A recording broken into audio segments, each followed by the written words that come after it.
Today I am sharing tips on creating realistic fur in acrylics.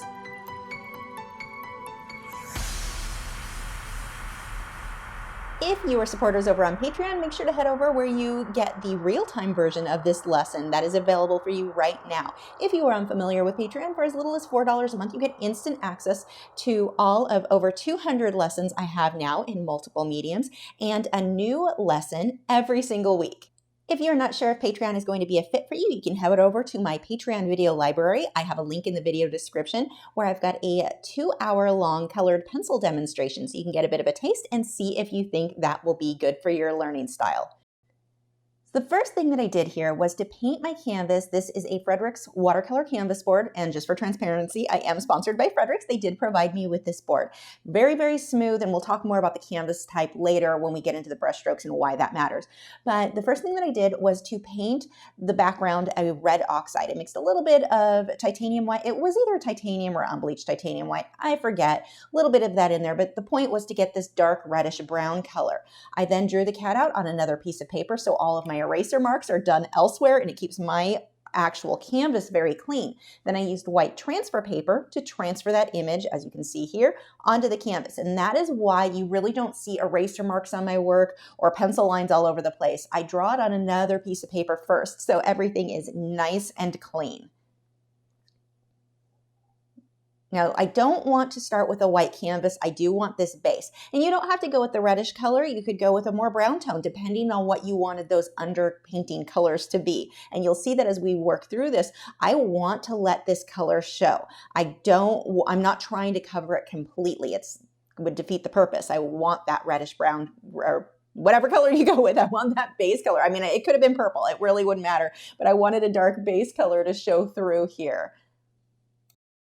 And for the background, I want to blend all this in while it's still wet. So the base color, that reddish brown, is dry, but this whole section needs to be wet so I can do wet into wet blending where the mop brush will work. If you don't, or if you let that start to dry, the mop brush really can't do a whole lot. So I've got to paint pretty quick here. Now you can use a fine mist sprayer or an airbrush to mist water on your canvas to keep it wet longer if you need to. Those are really handy.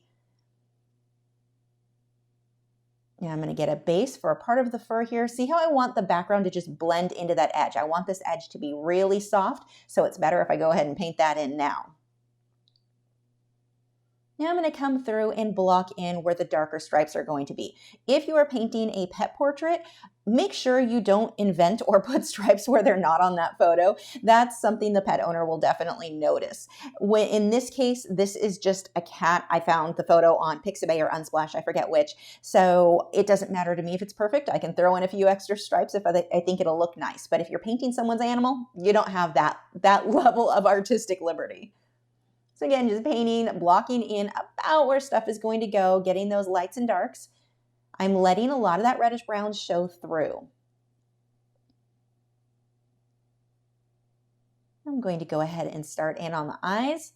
I like to block in a lot of these darker bits first. It makes it easier for me to judge my values on the lighter areas. If I start with the light, I almost always go too light. So by getting these darker ones in now, it makes it much, much easier for me to get the values correct on the other portions. Now that's going to be personal preference. Sometimes people like to start with light and build up to dark. With acrylics, you can work both ways. So you just need to find what's comfortable for you. But for me, definitely blocking in at least a few of the really dark areas first will make it much easier for me to judge those values. I have a tendency, if I were to have just painted the blue eyes, I would have been way too light and had to go back and make them dark later, which isn't a big deal. You can do that easily, but I do find this method to be a bit easier. Now, big tip for you, when you are painting blue eyes, whether it be on animals or on people, very little blue is really used. It's mostly gray. So black and white and just a teeny bit of blue. Now, you see me jumping around a lot where I'll go from the eye, then the nose, then back to the eye. I'm just letting the paint dry. I could also speed things along and use a hairdryer to dry that more quickly if I wanted to just focus on one area. But by working back and forth between a few different zones, it allows me to let one just naturally dry so I can be lazy and don't even have to pick up the hairdryer. And that is a serious level of lazy because it's maybe a foot away from me at the point of painting this. So I'm building some texture in the eyes. I'm going to glaze over this, but I want to get, or not texture, but details in here. I like to just say words. They may or may not fit for the use I intend them. Again, building up that detail. Almost called it texture again. I guess that kind of works. Getting those definite highlights. You want that nice high contrast, and especially here because I'm going to be glazing a color over this. So it's going to mute a lot of what I'm doing here. So I want this to be a little bit higher contrast than what I want that end result to be, knowing that it's going to be muted when I put the bluish gray tone over it. Now for this specific piece, I want that to stay nice and blurry on the outside edge and that eye that's off farthest to the left there. So I'm not putting nearly as much detail there as I am in this other section, or, the area that is closer to the viewer. So this will be slightly smudged out. And what I'm doing here, that paint is mostly dry. So as I add it, I take a separate clean brush and just smudge that out a bit. Now be careful when you smudge your paint or blend it out like that. It's really easy to want to do a couple of brush strokes, realize, wow, that looks awesome, and then think more brush strokes will look better. Nope, you just ruined it. When you blend out like that, where you've got a wet area blending into dry, just a few brush strokes is all you need, and you're really only focusing on the outer edges of those brush strokes. Don't focus on the center. If you keep working the center area of whatever zone you're blending, you'll push all that paint to the outer edge, and you end up with this not cute ring. Now these whiskers, again, being out of focus, we're going to blend those so they're a little bit fuzzier, a lot thicker than the ones that will be in focus up close.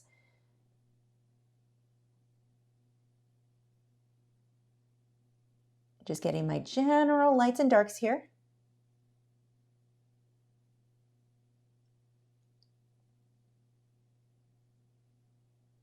Doing the same thing here, working on the contrast just a bit. Paying attention to where my lights and darks are, or I should say not working on my contrast so much as just paying attention to my values. What areas need to be a little lighter, a little darker. And we'll let that dry. Going to come and get some detailing on the nose. Now at these stages, it is normal for it to look absolutely terrible. These are the ugly stages. They are a part of the process. That is usually a stage I don't typically share online. Like I'm not posting this to Instagram here. That's not impressing everybody. I might post this, a before and after type post, but I typically wait until it starts to look a bit better before I post. But the reason that I bring that up is it can be discouraging. You can get to this point and go, oh, I'm doing a terrible job. This is never going to look good. No, that's not true. You just need to keep layering until it does start to look good. So again, watch how that outer edge all the way to the left, how I'm keeping that very, very fuzzy. But then as I move further to the right on this piece, I'm more defined. So here, being very defined, this is a round Taklon brush. And I'm just starting to build the texture of the fur. Now, huge tip for you on fur. You're going to do a few lines. You're going to be like, wow, this looks awesome. I'm just going to repeat those few lines. And now you have confetti fur. We don't want confetti fur. It doesn't look realistic. We want variation in there. So watch how these overlap. The other thing is that while the lines at first glance look like everything I'm doing are straight lines, they're not. They're all at least slightly curved. Watch how they clump and cluster together. Really look at your reference photo.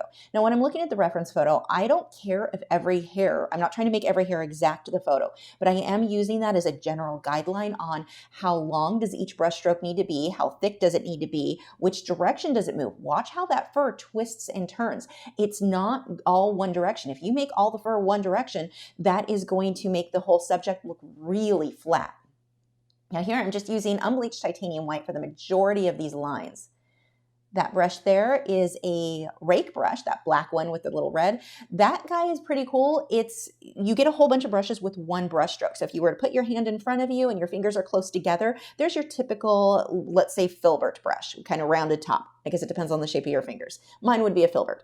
But when you separate your fingers and I'll still have your hand in front of you, there's your rake brush, where one brush stroke, you get all of those different little brush strokes. Now, this takes a little getting used to. Those brushes work better, I find, when they're a little bit more damaged, so I don't do a great job cleaning them, but they also work better if you have the right amount of paint thinned down with water and just a small amount. You don't need it really heavily loaded. You have to kind of get the hang of how much paint versus how much water, and then how much pressure to add. If I push hard with this brush, it works just like a normal Taklon bristled filbert, but by barely letting the tip of the bristles touch, look how I've got really quickly all of these little hairs. Now, the trick with using these brushes, you can use them for grass, you can use them for fur, for hair. Don't just use these. I need to come back through with a liner brush or a round brush and better define some of these clumps and clusters. Otherwise, you end up with a very unnatural look, especially when you're drawing or painting grass. Variation is so important with anything to do with nature. If it's too uniform, it looks very man-made. Again, just smudging out some of these areas that I need to be more soft. And I take a second clean brush, so I'll apply it with one brush and then switch to a clean brush when I want to smudge that out.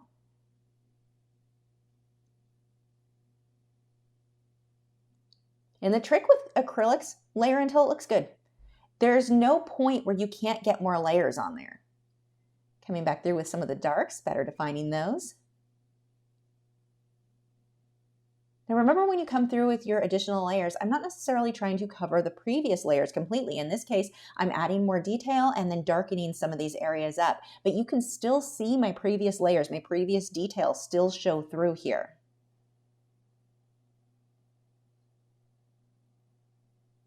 And I twist and turn this brush too to get variation.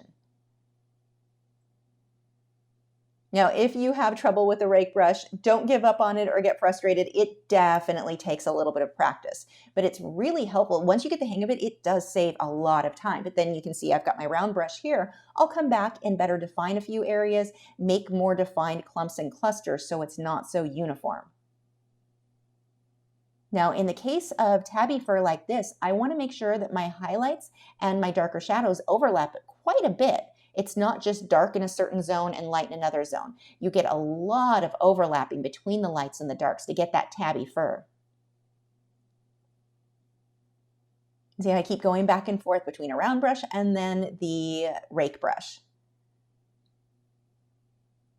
Now, really important, the type of canvas you're using will make a very big difference. If your canvas for a style like this is too rough, it has too much tooth to it, it's very bumpy, you're going to have a very hard time getting the smooth blending like I've done on the background and that outer edge, and you're going to have a very hard time with the finer details.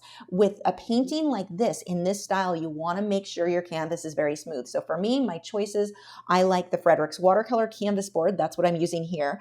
I like the Frederick's Blue Label, Ultra Smooth, and the Frederick's Belgian Linen. Those are probably my top canvases. But whatever canvas you decide to go with, make sure for this style of painting, get a really smooth canvas. It is going to make your life so much easier than if you're trying to get these techniques on a very rough canvas. On a very rough canvas, you're going to feel frustrated and feel like you're not doing a good job, when really it's that you're fighting the canvas. It's just the wrong type of canvas for the type of painting that you're trying to do. So here I'm coming back through with a synthetic hog-haired liner brush. I've got those thinner whiskers. Now notice these whiskers up front, these are in focus, so they're much thinner than the ones in the background. Now we often think when you're creating depth, whatever is further back gets smaller. This is a little bit different just because those whiskers further back are out of focus, and so that makes them wider, but again, very soft. Few individual bits here. I'm coming through with some ultramarine blue and getting some highlights. We often think with black fur or dark brown fur that white is always going to be your highlight. Usually my highlight is going to be blue. That is going to give you, it makes the fur look very shiny. If you do highlights on black or on brown just with white, you age the animal. It makes it look like gray fur. So by using purples and blues, that will make the fur look really shiny. And then, of course, glazed a little bit of that bluish gray. So that is the ultramarine. It's thinned. I believe I used a bit of transparent mixing white and glazed that over the gray of the eyes just to make them a little bit more blue. We've got the highlight there. Two things to notice on the highlight. Look at how I've got almost two layers. I've got a more translucent layer, so I used transparent mixing white, and I wiped that. They're somewhat rounded. That's really important. It's not just a dot. Look how it rounds, and that is going to help make the eye look more three-dimensional. Then I've got just straight titanium white and a few dots there. That is my brightest highlight, but that transparent mixing white for that rounded area really helps give that eye that more three-dimensional look. Oh no, Wade, you cannot have a kitty. You try to eat kitties.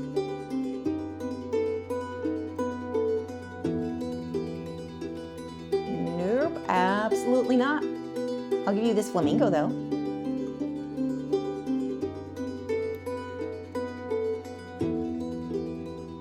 Yeah, that's what I thought.